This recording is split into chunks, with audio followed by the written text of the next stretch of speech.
नमस्कार मित्रांनो, सध्या आपण आलेलो आहे कमलापूरचे प्रगतशील बागायतदार भानुदास केसकर यांच्या शेतामध्ये. 7 गुंठ्यामधून जवळजवळ त्यांनी 1.25 लाखाचे उत्पन्न घेतलेले आहे. तर संपूर्ण नियोजन म्हणजे सुरुवातीपासून त्यांनी नियोजन काय केले, कोणती औषधी फवारली, कशा प्रकारे त्यांनी नियोजन केले, हे संपूर्ण आपण या व्हिडिओमध्ये जाणून घेणार आहोत. तर सर्वप्रथम तुमचं नाव आणि गाव सांगा. माझे नाव भानुदास सुरेश केसकर, राहणार कमलापूर, तालुका सांगोला, जिल्हा सोलापूर. एकूण शेती किती आहे? शेती आम्हाला आमच्या वडिलांना एक 10 एकर शेती आहे. त्यात आम्ही दोघं भाऊ आहे. मोठा भाऊ आहे, मी लहान आहे. मिरची किती गुंठ्यात लावली आपण? ही साधारणतः एक 6-7 गुंठ आहे मिरचीचा प्लॉट. त्यात 2 व्हरायटी लावली होती आपण. एक 3 गुंठ्यामध्ये 55-31 आणि 3-3.5 गुंठ्यामध्ये 31-32 ही व्हरायटी लावली आपण. मिरची लावायचं निर्णय कसं काय घेतला मिरची लावायचा तुम्ही? मिरची लावायचं म्हणजे आपलं कमी पाणी असल्यामुळे जरा कमी पाण्यात उत्पन्न घेण्यासाठी मिरची हा आम्ही एक निवडली. त्यात आम्हाला जरा मित्रांनी बी सांगितलं मिरची जरा हे करा म्हणून. त्यावेळेस आम्ही जरा आमच्या डोक्यात नव्हतं काय, पण त्यांच्या हिशोबाखाली आम्ही एक प्लॉट तयार करावं म्हणून एक 7 गुंठ्याची मिरचीची लागण केली. सगळे लोक मका तुरी करतात, ते आपण मिरची लावली. मका तुरी न करण्याचं पाठीमागचं कारण म्हणजे मकाचा रेट किंवा इतर गोष्टी, बियाण्याचा खर्च, बियाणे. मग साधारणतः मिरचीचा आपण आतापर्यंत खर्च थोडा कमी असल्यामुळे मिरची आपण लागण केली. कधी केली लागवड मिरची? 10 मे ची लागण आहे मिरची. 10 मे. 10 मे ची लागण आहे. कुठला वाहन आहे? जात आपली सिजंटा 31-32 आणि सिजंटा 55-31 ही 2 व्हरायटी. 2 वराटे केले त्या? 2 व्हरायटी. 7 गुंठ्यामध्ये 2 वराटे. हा, 3.5 असं 2 प्लॉट 2,000 झाडाचं नियोजन केलं. 7 गुंठ्यामध्ये किती रोपं लागली? यात साधारणतः 2,000 रुपये लागली. 2,000 लागली. 2 व्हरायटी 2,000 2 व्हरायटी लागले. 2,031-32 आणि 2,055-31. 2 ओळीमध्ये किती अंतर आहे? हे 2 ओळीमध्ये 3.5 फुटाचं अंतर आहे. आणि रोपामध्ये 1 फुटाचं अंतर आहे. 2 रोपाच्या मध्ये 1 फूट. हा, 1 फूट अंतर आहे. मध्ये 3.5 ते 4 फुटाचं अंतर आहे. लागवडीपूर्वी जमिनी तयारी कशी केली? लागवडीपूर्वी जमिनी तयारी आपण शेतीची मशागत करून नांगरटी केली. परत रोटर करून आपलं परत कट्ट सोडून घेतलं. परत त्यात खात भरवून त्यात सुपर फॉस्फेट, सिमेंट हे सगळं टाकून मल्चिंग कातरून पाणी देऊन एक 4-5 दिवस आपण दडपलो होतो. मग नंतर आपण 4-5 दिवसांनी होलं मारली. 4-5 दिवस ठुलतं काय? म्हणजे 4-5 दिवस ठुलतं काय? मल्चिंग 4-5 दिवस ठुलतं आपण, कारण की यातली बुरशीनाशक कीटक मरावं म्हणून आपण 4-5 दिवस जमिनीखाली नंतर होलं मारली परत. आणि 4 दिवसानंतर होलं मारली आपण. परत लागवड कधी केली? होलं मारली का 2 दिवसानंतर ती गरम वाफ असते. मग गरम वाफ केल्यानंतर मग ती 2-4 दिवसांना आपण मिरची सरी तर रोप आणल्यापासून किती दिवसात लागवड केली? 2 दुसऱ्या दिवशी. दुसऱ्या दिवशी. हा, आज रोप आली संध्याकाळी, उद्या सकाळी लावूनच काढली आम्ही. म्हणजे लागवड करताना कोणतं खत दिलं आपण? लागवड करताना आपण खत म्हणजे आपण शेणखत आणि हे टाकताना आपण शेणखत टाकलं होतं? शेणखत. परत रासायनिक खत कुठं टाकलं होतं? रासायनिक टाकलं होतं. सुपर फॉस्फेटचं पोतं, लिंबोळी पेंडीचं पोतं टाकलं होतं, तिमीठ टाकलं होतं. आतापर्यंत खत व्यवस्थापन कसं केलं? म्हणजे आपण खत व्यवस्थापन म्हणजे तेवढं टाकताना तेवढं टाकलेलं. नंतर आपण लिक्विड दिले. लिक्विड फवारण्या खत नाही, एकदाच खत भरून आपण बेड भरूनच ते उद्योग केलेला आहे. ड्रिपोर केल्या ना आपण? ही इनलाईन वर आहे. इनलाईन पेप्सी इनलाईन आहे 16 mm ची. म्हणजे पाण्याचं कसं नियोजन करता? किती वेळ सोडता पाण्याचं? सध्या आता इथं माल असल्यामुळं 1 दिवसाआड 2 तास पाणी सोडतो आपण. 1 दिवसाआड 2 तास पाणी सोडलं पाहिजे. दररोज नाही? दररोज नाही, कारण की याचा पाण्याचा निचरा पण झाला पाहिजे. कारण पाणी पाणी झालं मी मुळाला त्रास बी होता. हा, लय पाणी झालं म्हणजे स्थान बसला पाहिजे झाडाला. म्हणजे मिरचीला जास्त फुलधारणा आणि फळधारणा करण्यासाठी काय नियोजन केलं आपण? म्हणजे कोणती विद्रावी खते बित काय? यासाठी आपण स्प्रेच्या द्वारे फवारणी केल्या किंवा लिक्विड म्हणा 10-26, 12-61, कोणती 60-20, हे 19-19 ही जय किसानची आपण ड्रिपद्वारे लिक्विड दिले. कशी कसं वाटतं? किती दिवसानं काय? ही 1 पाणी मोकळं द्यायचं आणि 1 पाण्यानं 2 किलो असं, म्हणजे 2 किलोनं एक 200 लिटरचा बॅलर. 1 दिवसाआड पाणी, त्यातनं 1 पाणी मोकळं द्यायचं. हा, 1 पाणी मोकळं द्यायचं. म्हणजे 4 दिवसावर, म्हणजे आठवड्यातनं 2 वेळा साधारणतः आपली ही लिक्विड पडतील. हा, आणि आठवड्यातनं ही वातावरण जरा चांगलं असल्यामुळे आठवड्यात एकच स्प्रे घेतला तरी काय अडचण नाही. म्हणजे कोणता स्प्रे काय कीटकनाशक? त्याला कीटकनाशक घेतलाय आपण, परत आळीचा घेतलाय, इमामॅक्टिनचा घेतलाय, हा हा. परत आपल्या ही थ्रिप्स ही लागू नये म्हणून ह्या वेळेला परत C7 थायरो घेतलाय. म्हणजे पिकाच्या परिस्थितीनुसार. हा पिकाच्या परिस्थितीनुसार, हवामानानुसार. बरोबर आहे. म्हणजे कोणकोणती म्हणजे 19 अशी विद्राव्य खत कोणकोणती दिली? विद्राव्य खत आपण पाण्यात मिसळणारी म्हणजे कुठली कुठली खत दिली आपण? ही आपण 1261, 052 34, 60 20, 1345, 19 ही आपण म्हणजे त्यांना चांगली फुलदाना. हो सटिंगला पण साईजला किंवा आपण आपल्या समजा फुलं नसेल, कळी नसेल तर ते अजून आपण काढू शकतो. म्हणजे मिरचीला सर्वात जास्त कोणते किडे त्रास असतो? साधारणतः आपल्याला ह्या वातावरणानुसार तर किड्याचाही प्रादुर्भाव जास्त नाही, पण थ्रिप्स थोडा अटॅक होऊ शकतो. हा थ्रिप्सचा त्यासाठी आपण C7 थायरो, परत उलाला या कंपनीचे आपण औषध मारून ती कव्हर करू शकतो. थ्रिप्सचा लय त्रास झाला? हा, ह्या वेळेस थ्रिप्सचा थोडा जरा त्रास झाला आम्हाला, बाकी झाले त्रास नाही. फवारणी कशी करता म्हणजे आठवड्यात किती दिवस आहे अंतरण? एक फवारणी केली, दुसऱ्या दिवशी फवारणीमध्ये अंतर किती? एक 8 दिवसाचा असतो अंतर, साधारण 8-10 दिवस. वातावरण थोडं फ्रेश असेल तर मग 10-12 दिवस होऊ शकतो. फवारणी करताना काय काळजी घ्यायला लागते? काळजी काय नाही, आपलं मास्क घालायचा, थोडीशीच काळजी, डोळ्याला गॉगल लावायचा.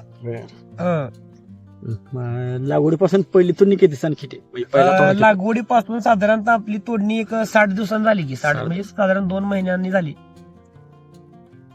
आतापर्यंत किती तोडणे केले? म्हणजे आपलं मार्केटचं कसं नियोजन आहे इथं? मार्केटचं म्हणजे आता आम्ही काय बसून का म्हणजे आपण सारखं निलाव्यात घालतो, त्यामुळं आपल्याला साधारणतः हायेस्ट रेट मिळाला 70 रुपये. 70 रुपये आणि अवरेज मिनिमम 40-45-40 प्लस आहे अवरेज.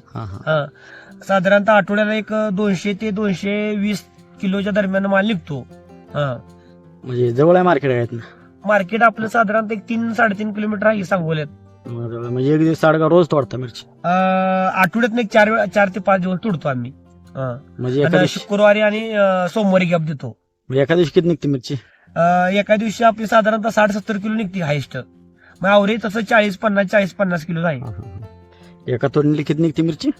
एका तोडणीला म्हणजे सगळ्या का एका तोडणीला सगळ्या झाडांची साधारणतः 400 ते 450 किलो निघते की. म्हणजे आतापर्यंत एकूण किती किलो उत्पादन निघले मिरची? आतापर्यंत आपलं हाय स्टेज पर्यंत साधारणतः 2300 किलो उत्पन्न निघाले. 2300 प्लस आहे. 2300 किलो उत्पन्न निघाले आता आजच्या तारखेपर्यंत. म्हणजे अजून चालेल काय? अजून साधारणतः एक महिनाभर तर चालेल. या वातावरणानुसार तर या झाडाच्या ग्रोथ स्टोरेज नुसार 1 महिना ते 6 महिना चालेल. म्हणजे अजून किती उत्पादन अपेक्षित आहे आपल्याला अजून साधारणतः 700 किलो उत्पन्न अपेक्षित आहे. म्हणजे 3 टन माल निघण्याची अपेक्षा आहे या झाडाकडून. आता सर्वात महत्वाचा प्रश्न, आतापर्यंत एकूण किती रुपयांची मिरची विकली? आतापर्यंत साधारणतः आपली 1,20,000 ते 1,30,000 पर्यंत झाली आहे. मिनिमम 1,20,000 प्लस आहे. 7 गुंठ्यामधून एवढी मिरची? हो 7 गुंठ्यामधून एवढी मिरचीचं उत्पन्न निघालंय. म्हणजे सर्वाधिक आपल्याला रेट म्हणजे भाव किती जास्त मिळाला? सर्वाधिक आम्हाला रेट मिळाला की 70 रुपयाने मिळाला. 70 रुपयाने मिळाला. कमीत कमी आम्हाला 40 रुपयाने मिळाला. म्हणजे सरासरी 50-55? सरासरी 50 आहे आमच्या मिरचीला. साधारणतः मिरची पण आकर्षित आहे, मिरचीचा वाण चांगला आहे, तिखट आहे, त्यामुळे बाजारात सुद्धा मागणी आहे, भरपूर प्रमाणात मागणी आहे मिरची. 7 गुंठ्याचा एकूण खर्च किती आला आपल्याला आतापर्यंत? साधारणतः 7 गुंठ्याचा खर्च आतापर्यंत एक 25 ते 30 हजार पर्यंत आला की. त्यात वरखात, शेणखत, मल्चिंग, परत आपल्याला ड्रीप, इनलाईन असं एक 30-1 हजारच्या आसपास आलेला आहे खर्च. म्हणजे खर्च वजा केल्यानंतर 90,000 तर राहिला ना? हो साधारणतः नीट 90-95 हजार रुपये आतापर्यंत आपल्याला निव्वळ प्रॉफिट राहिले मिरचीतून. म्हणजे ही आता मिरची केली तुम्ही, या मिरचीमध्ये सर्वात फायदेशीर गोष्ट तुम्हाला कुठली वाटली? फायदेशीर म्हणजे आपल्याला कमी कष्टातून म्हणा, वेळेची बचत म्हणा, आता दुष्काळाच्या हिशोबानं, पाण्याची म्हणा किंवा रोजगाराच्या हिशोबानं, या सर्वांची बचत आम्हाला झाली, घरच्या घरी होते. म्हणजे मिरची तुम्ही कशी करता? म्हणजे रोजगारी म्हणजे मजूर लावता कसं काय? हा, साधारणतः आपल्या मिरची तर जास्त असेल तर मजूर लावतो. तर समजा आपल्याला 40-50 किलो तोडायची असेल तर आमच्या घरच्या घरी तोडतो. मी, आमची आई, आमची मिसेस, आम्ही घरच्या घरी तोडतो. मिरची आपण केली, मिरची आपल्याला 7 गुंठा आहे. सर्वात मोठी अडचण म्हणजे आपल्याला काय आली ही मिरची? पहिल्यांदा आम्हाला 10 मेलची लागण असल्यामुळं पहिल्यांदा ऊन आपल्याकडे भरपूर हा, होतं हा, हा. आणि 48 टेम्परेचर वातावरण असल्यामुळं ते उन्हानं ती लहान जर रोप असल्यामुळे तिथं उन्हाचा प्रादुर्भाव जास्त असल्यामुळे आपल्याला तिथं थोडी अडचण आली, रोपाची मर संख्या जास्त झाली. पहिल्यांदा पहिल्यांदा भरपूर त्रास झाला. या वर्षी तुमची कोणती चूक झाली का मिरचीमध्ये? मिरची म्हणजे ते 55-31 लावण्याऐवजी 31-32 संपूर्ण प्लॉट 31-32 लावा पाहिजे. हा, संपूर्ण प्लॉट हा 31-32 लावायला पाहिजे. 55-31 ही मिरची थ्रिप्स साठी जास्त बळी पडते. त्यावर थ्रिप्स लय होईल. थ्रिप्स कंट्रोल होत नाही. म्हणजे आता ही झाली आहे ती जरा थोडी ती डॅमेज म्हणजे आता डॅमेज झाली मिरची. हा, मग ही 31-32 वाण आहे, ही जरा आवडला मिरचीचा वाण. म्हणजे 31-32 चांगला आहे म्हणा हो शेतकरी. हो, चांगला आहे. जरूर लावा. पुढच्या वर्षी मग आपण यात काय बदल करणार आहे? पुढच्या वर्षी 2 व्हरायटी न लावता हे- साधारणतः आम्ही एकच व्हरायटी लावायचा निर्णय घेतलेला आहे. 31-32 हा व्हरायटी 4000 झाडांचा प्लॉट, ही संपूर्ण प्लॉट एकाच व्हरायटीचा करायचा असा निर्णय घेतलेला आहे आम्ही. आता नवीन लागवड करणाऱ्या नवीन शेतकऱ्यांसाठी कोणती चूक म्हणजे त्यांनी करू नये? तुम्ही शक्यतो उन्हाळ्यात न लावता थोडी वातावरण थोडं 30 ते 35 टेम्परेचर असल्या वातावरणात लावा, कारण की ही झाडं लहान असल्यामुळं हा.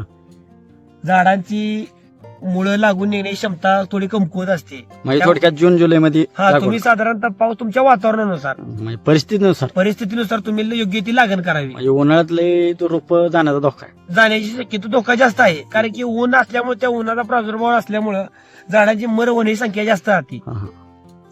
म्हणजे मिरची हे पीक फायदेशीर आहे का तुमच्या मते?